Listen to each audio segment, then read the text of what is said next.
할렐루야. 오늘 말씀에서 야고보 기자는 야고보서를 써내려가면서 이제 마지막 장에서 마지막에서 아주 이상한 질문을 하고 있습니다. 너희 중에 고난 당한 자가 있느냐? 여러분, 그 질문을 우리에게 한다면 여러분은 뭐라고 대답하시겠습니까? 아마 대부분은 네, 그럴 겁니다.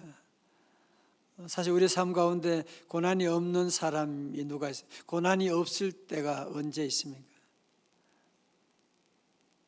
아주 애 키우면, 대학가만 가면, 결혼만 하면, 이번에 취직만 되면, 그렇지 않아요. 가보면 우리 인생은 고난이 없는 날이 없습니다. 그래서 이 고난을 우리가 잘 여러분이 정리하고 고난을 잘 반응하고 고난에 대해서 여러분 잘 처리해야만이 우리가 행복한 삶을 살 수가 있거든요. 우리 삶 가운데 고난이라고 하는 것은 단골 메뉴입니다. 피할 수가 없는 것입니다. 그래서 고난에 대한 처방이 여러 가지가 있지요. 고난당하면 끝까지 참아야 된다. 그런 사람도 있고, 어떤 사람은 고난 중에 좋은 날을 기다리라, 고진 감래가 있지 않냐, 고생 끝에 낙이 오니까 좀 더 기다려야 된다, 그런 사람도 있고, 불교에서는 고난 가운데 마음을 비워라, 고난은 운명이다, 그렇게 말하는 사람도 있고. 자, 그러면 성경에서는 우리에게 어떤 답을 주고 있습니까? 오늘 5장 13절의 말씀 가운데서 아주 중요한 원리를 우리에게 제시하고 있는데요, 우리 같이 한번 읽겠습니다. 5절 말씀이에요. 시작. 너희 중에 고난당하는 자가 있느냐? 그는 기도할 것이요, 즐거워하는 자가 있느냐? 그는 찬송할지니라. 아멘. 자, 첫 번째로 고난당하는 자가 있느냐? 고난당할 때 어떻게 해야 된다? 기도해야 된다고 말씀합니다. 고난 누구나에게 예고 없이 찾아오게 되는, 누구나 다 크고 작은 그런 고난들이 다 있습니다. 그래서 여러분, 고난 가운데 많은 사람들이 이제 당황하게 되고 절망하게 되고, 또 고난 가운데 원망하는 사람도, 우리도 그럴 때가 많잖아요. 하나님 있는 사람은 하나님께 막 원망하고, 또 어떤 사람 부모님께 원망하고, 자녀들 원망하고, 주변의 환경에 원망하는 사람들도 많이 있습니다. 여러분, 그러나 고난 가운데 원망 불평한다고 고난이 풀려지나요? 아니잖아. 고난 가운데 원망한다고 풀려지는 것이 아니라, 원망 불평하면 고난은 점점 더 커지게 되는 것인데. 여러분, 그래서 오늘 성경은 우리에게 말씀하고 있는 고난 가운데 고난을 어떻게 돌파하느냐, 그 돌파구를 우리에게 제시하는데, 그것이 뭐라고요? 기도하라고 말씀합니다. 기도하라. 우리 하나님께서 우리에게 주신, 성도들이 주신 가장 축복된 선물이 무엇이냐, 영적인 무기가 무엇이냐, 그것은 바로 기도라고 하는 것이거든요. 그래서 고난 가운데 있느냐? 기도할 것이요, 기도할 것이요. 여러분, 믿지 않는 사람과 믿는 사람 차이가 어디 있어요? 믿지 않은 사람들은 고난 가운데 고난이 오게 되면 염려하고 걱정하고 원망하고 불평하고 거기에 끝나지만, 우리 믿는 성도들은 우리에게 하나님 아버지가 계시잖아요. 그래서 우리 하나님 아버지께 나아가 기도하게 되는, 세상 사람들은 마음의 소원은 있고 기도는 있지만 하나님께 기도하는 것이 없잖아요. 그러니까 아무런 의미가 없는 것이고, 우리 성도들에게 중요한 것, 여러분, 고난 가운데 있을 때 그는 기도할 것이요. 다 같이 아멘. 이 사실 여러분이 꼭 다시 한번 정리하고, 온라인으로 말씀 듣는 성도들도, 이 말씀 듣는 모든 성도들, 여러분, 이 비결 하나만 제대로 깨달아도 인생이 환하게 펼쳐지고 고난의 파도를 넉넉히 넘어갈 수가 있을 것입니다. 여러분, 고난의 종류는 여러 가지잖아요. 질병의 문제도 있고, 가정의 문제, 자녀의 문제, 결혼의 문제, 직장의 문제, 많은 문제가 있는데, 오늘 특별히 이 당시에는 병든 자들이 참 많이 있었나 봐요. 그죠? 그러니까 야고보가 먼저 그 얘기를 합니다. 14절에서 너희 중에 병든 자가 있느냐? 그는 교회 장로들을 청할 것이요 그들은 주의 이름으로 기름을 바르며 그를 위하여 기도할지니라. 병든 자가 있느냐? 병든 자가 있느냐? 걱정하지 말고 헤매지 말고 먼저 기름을 바르며 기도하라고 말씀하고 있는 것이거든요. 우리 교회도 정말 기도해서 응답받는 기적 같은 일들이 얼마나 주변에 많은지 몰라요. 너무 하나님께 감사드리고 늘 우리 성도들이 이 원리를 늘 기억해야 돼요. 병든 자가 있느냐? 병원에 얼른 달려가고 걱정하고 염려하는 대신에 먼저 하나님께 기도하고 나가. 주여 은혜 내려 주옵소서. 주여 우리가 어디로 가리까? 여러분이 병원에 가는 것도 다 하나님의 은혜가 있어야 되고 누구를 만나고 약을 먹는 모든 것 하나하나 하나님의 은혜 없으면 안 돼요. 기도할 것이요. 특별히 15절의 말씀 참 좋은 말씀, 귀한 말씀이죠. 다 같이요. 15절입니다. 시작. 믿음의 기도는 병든 자를 구원하리니 주께서 그를 일으키시리라. 혹시 죄를 범하였을지라도 사하심을 받으리라. 아멘. 동그라미 쳐요. 믿음의 기도. 기도인데 그냥 기도는 안 돼. 야고보서 1장 앞에 무슨 기도가 있었어요? 의심하는 기도. 기도하긴 하는데 늘 의심하면서 하는 기도. 그런 기도는 어떻다고요? 마치 바람에 밀려 요동하는 파도와 같아. 계속 기도하긴 하는데 계속 바람에 밀려 요동치는 이런 물결같이 일렁이고 이리 왔다 저리 왔다 하게 된. 그래서 중요한 것은 뭐예요? 믿음의 기도. 다 같이 믿음의 기도. 우리가 믿음으로 기도하는 거예요. 하나님 나와 함께 하신다. 하나님 내 기도 들어주신다. 하나님 나를 사랑하신다. 하나님 내 기도에 응답해 주신다. 할렐루야. 그래서 우리가 기도할 때 항상 믿음의 기도를 드려야 돼요. 그냥 우리 아픔을 얘기하는 것이 아니고 우리 하나님이 함께 하시는, 하나님이 내 기도 들어주시고 하나님이 나에게 함께 하셔서 모든 것이 합력하여 선을 이루어 주실 텐데, 어제 야고보 1장 말씀처럼 고난 가운데서도 그래서 우리는 기쁨으로 바라볼 수 있는, 기쁘게 우리가 받아들일 수가 있는 것이거든요. 그러면서 16절에서는 구체적인 기도의 방법을 제시하고 있죠. 잘 보세요. 기도 방법 어떻게 하는 거예요? 그러므로 너희 죄를 서로 고백하며. 여러분, 그래서 우리가 기도할 때 늘 먼저 죄를 고백하는 것이 참 중요합니다. 마치 우리 안에 보이지 않는 이 바이러스, 그죠? 그 바이러스 보이지 않지만 그 바이러스가 우리에게 질병을 가져오는 거잖아. 그게 암을 만들고 있는 거잖아요. 마찬가지로 우리 성도들에게는 어떤 바이러스보다 더 무서운 바이러스가 죄의 바이러스야.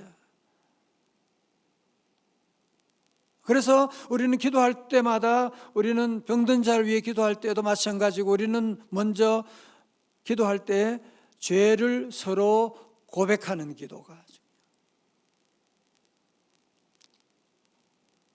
여러분, 이 기도가 참 중요한 거예요. 죄를 서로 늘 고백하고, 하나님 앞에 고백하고, 우리 공동체가 함께 모였을 때도, 셀이 모였을 때도 죄를 고백하고 함께 기도하는 것이 참 중요하고요. 늘 먼저 우리가 이 죄의 바이러스가 더 무서운 거야, 이게.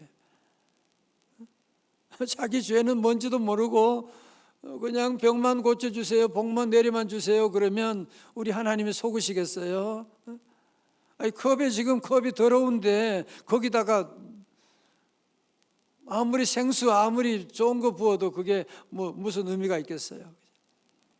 자, 두 번째는 어떻게 기도하라고요? 의인의 간구는 역사하는 힘이, 병이 낫기를 위하여 서로 기도하라. 의인의 간구는 역사하는 힘이 큼이니라. 저는 거기에 줄을 쳤어요. 의인의 간구는 역사하는 힘이 큼이니라. 아멘. 그래서 우리가 기도할 때 그런 마음이 들죠. 무슨 내가 기도한다고 무슨 소용이 있냐? 그런 생각이 우리 안에 늘 있잖아요. 내가 뭔데 기도한다고 소용이 있냐? 여러분, 그럴지 모르지만 그렇지 않습니다. 의인의 간구는 역사하는 힘이 큼이니라. 다 같이 아멘. 의인의 간구는 역사하는 힘이 크고, 그래서 역사하는 힘이 크다는 것을 영어로 보면 powerful하다는 거예요. effective하다는 거예요.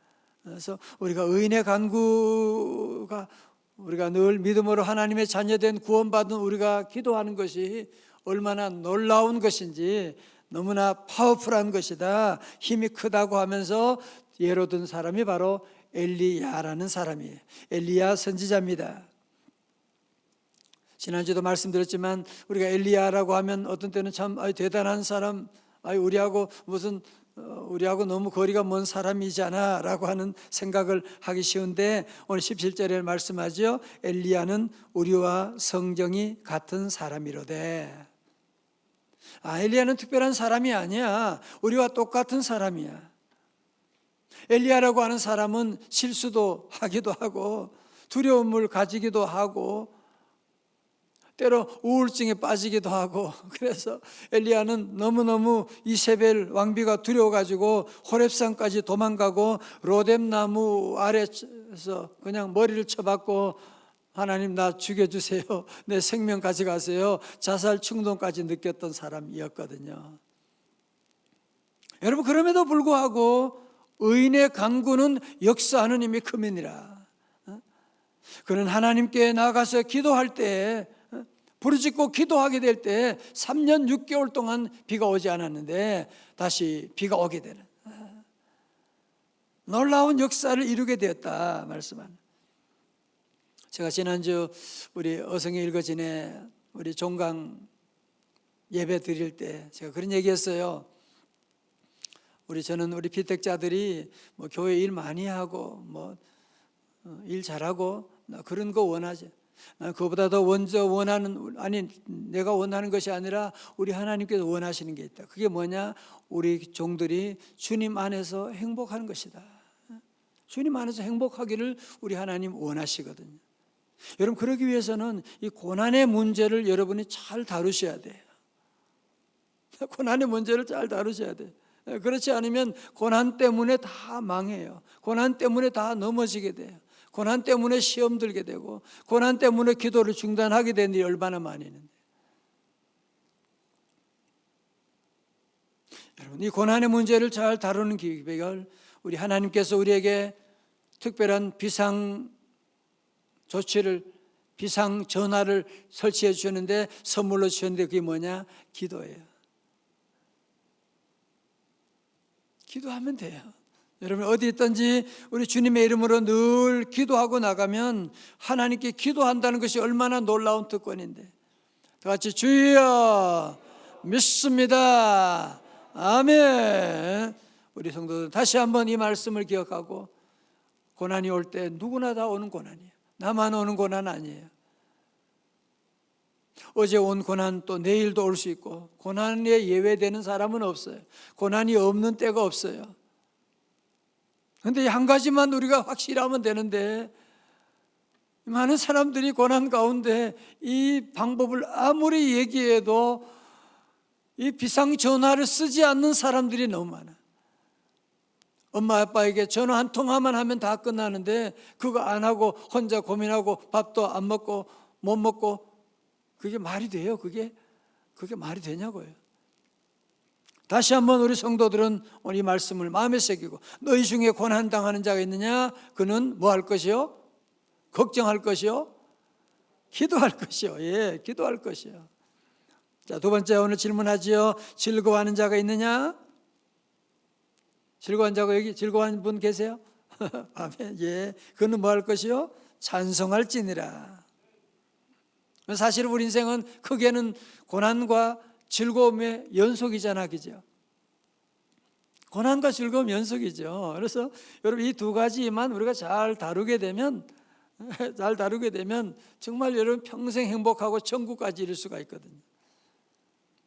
오늘 그런데 이 말씀 보면서 즐거워할 때 찬송할지니라, 너무 당연한 걸 뭐 이렇게 얘기하냐라고 여러분 생각할지 몰라요.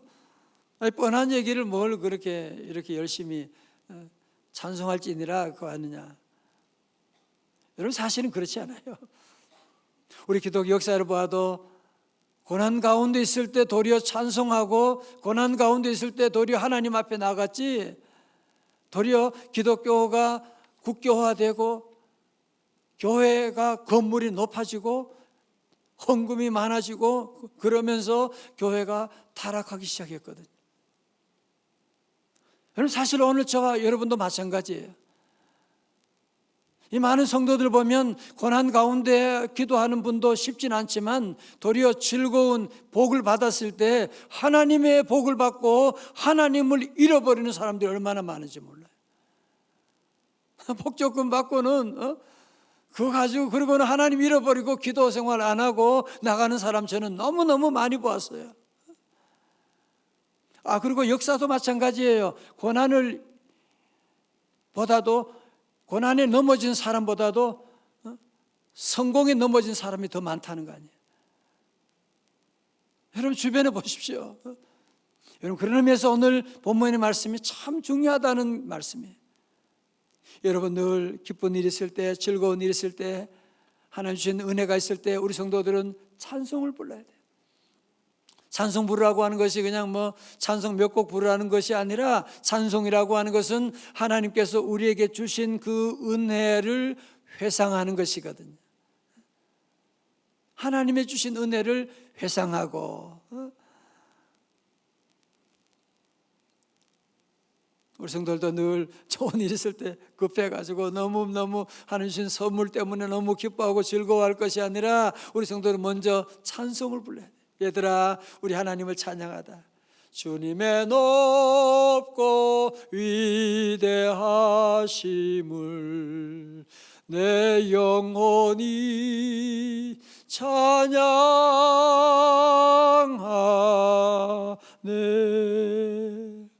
바울과 실라도 빌립보 가서 참 전도하다가 두들겨 맞고 감옥에 갇혀 있을 때 정말로 큰 고난이잖아요. 너무너무 큰 고난이 다가왔는데 저들은 원망 불평하기보다는 사도행전 16장 25절에 한밤중에 바울과 실라가 뭐하고 기도하고 하나님을 뭐했어요? 찬송하며 죄수들이 듣더라. 이에 갑자기 큰 지진이 나서 옥터가 움직이고 문이 곧 다 열리며 모든 사람의 매인 것이 다 벗어진지라. 같이 아멘. 그래서 여러분, 힘들고 어려울 때도 기도를 쉬면 안 돼요. 눈이 와도 기도를 쉬면 안 돼요. 늘 기도하고 찬송하고 나가게 되면 우리 하나님께서 다 들으세요. 오늘 제가 여러분에게 설교하면 듣는 것처럼 우리 하나님은 부모가 자녀의 소리를 듣는 것처럼 하나님은 다 들으시고, 바울과 실라가 기도할 때 옥터가 움직이게 되고 저들 묶고 있는 착고가 풀려지는 풀림의 놀라운 기적이 임하게 된 것이거든요. 여러분, 그렇습니다. 우리 성도들 다시 한번 오늘 이 말씀을 우리 마음에 다시 새기고, 너희 중에 고난 당하는 자 있느냐? 저는 뭐 할 것이요? 기도할 것이요. 즐거워하는 자가 있느냐? 그는 찬송할지니라. 이 두 가지만 잘하면 되잖아, 그죠? 이 두 가지만 우리가 잘하면, 두 가지만 잘하게 되면 우리 인생은 승리하는 삶 반드시 될 수가 있거든요. 어느 신앙 간증집에서 본 일인데요, 이모씨 성도님의 어머님이 간암에 걸려서 암세포가 사방에 전이됐다는 거예요. 수술할 수도 없대요. 그래서 이 자매가 주님께 나와 기도하기 시작합니다. 기도 요법을 쓰기 시작합니다. 열심히 말씀 읽고 기도하고 찬송하고 나가는데 암세포가 어디로 사라지고 지금 10년째 어머님이 아무 탈 없이 잘 지내고 있습니다. 그런, 여러분, 이것은 그냥 영적인 것이 아니라 미국 샌프란시스코 종합병원의 랜돌프 박사의 연구에 의하면 심장병 환자 393명을 대상으로 조사했는데 중보 기도를 받은 192명이 그렇지 않은 201명에 비해 훨씬 치료가 탁월하게 되는 그런 통계가 나와 있거든요. 그래서 중보 기도하는 사람하고 안 하는 사람은 차이가 엄청나게 있는, 비교할 수가 없는 것입니다. 그러므로 우리 모두가 다시 한번 우리 하나님은 살아계시다. 여러분들, 우리 아이들이 어려운 가운데 있는데 밥도 못 먹고 있는데 지금 위기 가운데 있는데 엄마에게 전화를 안 해. 아빠에게 말 한마디만 하면 돼. 아빠가 당연히 달려가지. 아빠가 만사 제치고 달려가지. 근데 전화를 안 해. 전화를 안 해. 연락을 안 해. 문자 보내면 되잖아. 안 해. 여러분 지금 하나님의 마음이 지금 얼마나 안타까운지 아세요? 여러 가지 많은 위기 가운데 하나님의 자녀들이 고난당하는 자 있느냐 기도할 것이요 그러면 끝나는데 아주 기도하지 못하는 분들이 있어서 주님 너무너무 안타까워하세요. 오늘 이제 여러분 연말에 연시에 수많은 고비들이 있잖아요. 우리 모두 성도 다시 한번 이 말씀을 기억하고 우리 늘 두 가지, 고난당할 때는 뭐하고? 기도하고, 즐거울 때는 찬송하고, 즐거울 때는 고난당할 때는 기도할 때고. 이거 말해서 늘 우리 성도 다시 한번 이 말씀을 마음에 새기고 이런 두 가지 늘 고난 가운데는 기도하고 즐거울 때는 찬송하고 이것만 잘하면 여러분 인생에 앞으로 행복하게 되고 어떤 고난의 파도도 넉넉히 넘어갈 줄로 믿습니다.